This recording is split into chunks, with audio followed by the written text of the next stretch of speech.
이 아침에 하나님께서 우리에게 주시는 말씀은 신약성경 고린도전서 11장 17절부터 26절 말씀입니다. 바울은 남자와 여자가 조화를 이룰 것을 이야기하였습니다. 그 뒤를 이어서 엄중한 내용의 이야기를 전달하는데 그것이 바로 성찬에 관한 것이었습니다. 오늘 이 말씀을 통하여서 우리가 알 수 있는 몇 가지가 있습니다. 첫째로 교회 모임이 해가 되어서는 안 됩니다 라는 것입니다. 교회 모임이 해가 되어서는 안 됩니다. 우리 17절, 18절 말씀 같이 읽도록 하겠습니다. 시작.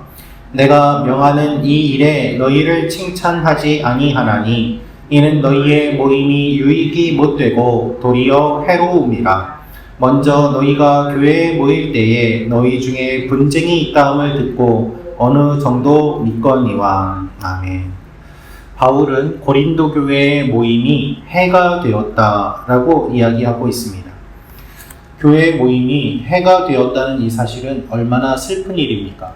바울이 멀리 떨어져 있었지만 고린도 교회의 성도들이 모일 때마다 시끄러운 소리가 들리고 덕이 되지 않는 일들이 일어남을 멀리 떨어진 그에게도 전달이 되었기 때문에 그는 고린도 교회의 모습을 보면서 칭찬하지 않는다라고 이야기합니다. 너희의 모임이 유익이 못되고 도리어 해로움이라 라고 이야기를 하면서 모일 때마다 해로운 모임이 되고 하나님의 영광을 가리는 그 모임이 어떻게 내가 칭찬할 수 있는 모임이라고 할 수 있겠느냐라는 뜻입니다. 해로움이라는 말은 원어를 보면 더 나쁜 것을 위해서라는 뜻입니다. 사람들이 모일 때마다 더 나쁜 일들이 일어나고 사람들이 모일 때마다 더 나쁜 것들을 구하며 나아갔습니다. 그 모임이 점점 더 나빠졌기 때문에 바울은 안타까운 마음으로 이 글을 쓰고 있는 것입니다. 우리의 모임이 주님께 영광을 돌리는 모임, 그리고 서로 사랑하는 모임이 될 때 하나님께서 기뻐하시고 사람들이 기뻐할 것입니다. 그러나 반대로 모일 때마다 시기와 다툼이 일어나고 시끄러운 소리가 들린다면 하나님께서 싫어하시고 이웃이 조롱하게 될 것입니다. 우리의 모임뿐만 아니라 주님의 모든 교회의 모임이 그렇게 아름다운 모임이 되도록, 유익한 모임이 되도록 하나님 앞에 기도하며 나아가는 여러분과 제가 되기를 원합니다. 두 번째로 알 수 있는 것은 성찬을 어지럽히는 사람들이 있었습니다. 성찬을 어지럽히는 사람들이 있었습니다. 우리 20절부터 22절 말씀 같이 읽겠습니다. 시작. 그런즉 너희가 함께 모여서 주의 만찬을 먹을 수 없으니 이는 먹을 때에 각각 자기의 만찬을 먼저 갖다 먹으므로 어떤 사람은 시장하고 어떤 사람은 취함이라. 너희가 먹고 마실 집이 없느냐? 너희가 하나님의 교회를 업신여기고 빈궁한 자들을 부끄럽게 하느냐? 내가 너희에게 무슨 말을 하랴? 너희를 칭찬하랴? 이것으로 칭찬하지 않노라. 고린도 교회의 문제 중에 심각한 것이 바로 성찬의 문제였습니다. 성도들이 자기의 배를 채우기 위해서 성찬을 진행했던 것입니다. 각자 자기들이 먼저 먹고자 서로 분주하게 움직였고 자기 먹을 것만 챙겼습니다. 그래서 성찬에 참여하면서도 어떤 사람은 많은 빵과 잔을 먹고 마셨고 같이 성찬에 참여하였지만 어떤 사람은 그 성찬에 참여하지 못할 정도로 먹을 것이 다 떨어지는 그와 같은 일들이 일어났던 것입니다. 우리가 상상할 수 없는 일이 일어난 것이죠. 여러분, 성찬식을 하는데 어떤 사람이 성찬떡을 혼자 다 차지하면서 그것을 자기 입에 넣고 배를 불린다면 그것을 어떻게 우리가 용납할 수 있겠습니까? 어떠한 느낌이겠습니까? 지금 고린도 교회가 그와 같은 상황이었습니다. 주님의 성찬을 한다고 하면서도 그런 일을 진행하였던 것입니다. 특별히 성찬 이후에 서로 간에 식사를 할 때에도 이와 같은 문제가 계속 진행이 되었습니다. 이런 일들이 일어나고 있는 고린도 교회의 이야기를 들으면서 바울은 가슴을 쳤던 것입니다. 너희가 집에서 못 먹어서 교회에 와서 성찬으로 배를 채우려고 하느냐 라면서 꾸짖었던 것이죠. 성찬은 주님이 우리에게 주신 은혜의 결정체입니다.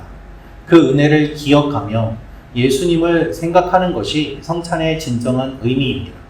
그러나 그 성찬의 의미를 왜곡하고 퇴색시키면서 자신의 배를 채우고자 하는 욕심으로 가득한 이 사람들의 모습을 바라보며 바울은 성찬의 진정한 의미가 무엇인지를 다시 한번 이야기하고 있습니다.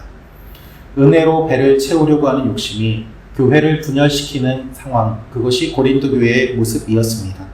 그래서 우리는 언제나 주님의 은혜를 기억하고 소중히 여겨야만 하는 것입니다. 오늘도 주님의 은혜만을 기억하며 하나님의 은혜 앞에 나아가는 여러분과 제가 되기를 원합니다. 마지막으로 알 수 있는 것은 성찬의 의미를 바르게 알아야 합니다 라는 것입니다. 성찬의 의미를 바르게 알아야 합니다. 우리 26절 말씀 같이 읽겠습니다. 시작. 너희가 이 떡을 먹으며 이 잔을 마실 때마다 주의 죽으심을 그가 오실 때까지 전하는 것이니라. 아멘.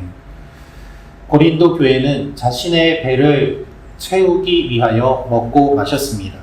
성찬을 왜곡시키고 모욕하며 먹는 문제로 서로 싸움이 일어났습니다.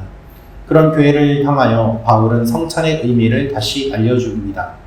예수님을 기념하기 위한 성찬의 내용이 두 가지인데 주님의 몸을 상징하는 떡을 먹는 것과 주님의 피를 상징하는 잔을 마시는 것입니다.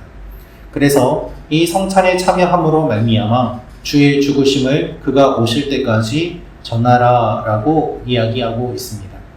우리가 성찬을 집례할 때마다 이 본문을 많이 인용합니다마는 바울이 이 말씀을 어떠한 배경과 맥락에서 전하였는지까지는 우리가 깊이 생각하지 못할 때가 많이 있습니다. 오늘 이 배경을 기억하며 바울이 바르게 제시하는 이 성찬의 의미를 생각하고 하나님 앞에 나아가기를 원합니다. 성찬은 그리스도인이 하나 되게 하기 위해 주님이 주신 선물입니다. 그래서 우리를 위해 십자가에 달려 돌아가신 주님을 바라보므로 각자의 생각과 상황과 환경은 다 다르지만 주님 한 분만으로 하나 되는 일들이 일어나게 됩니다. 그것이 성찬의 자리요, 성찬은 곧 사랑의 자리인 것입니다.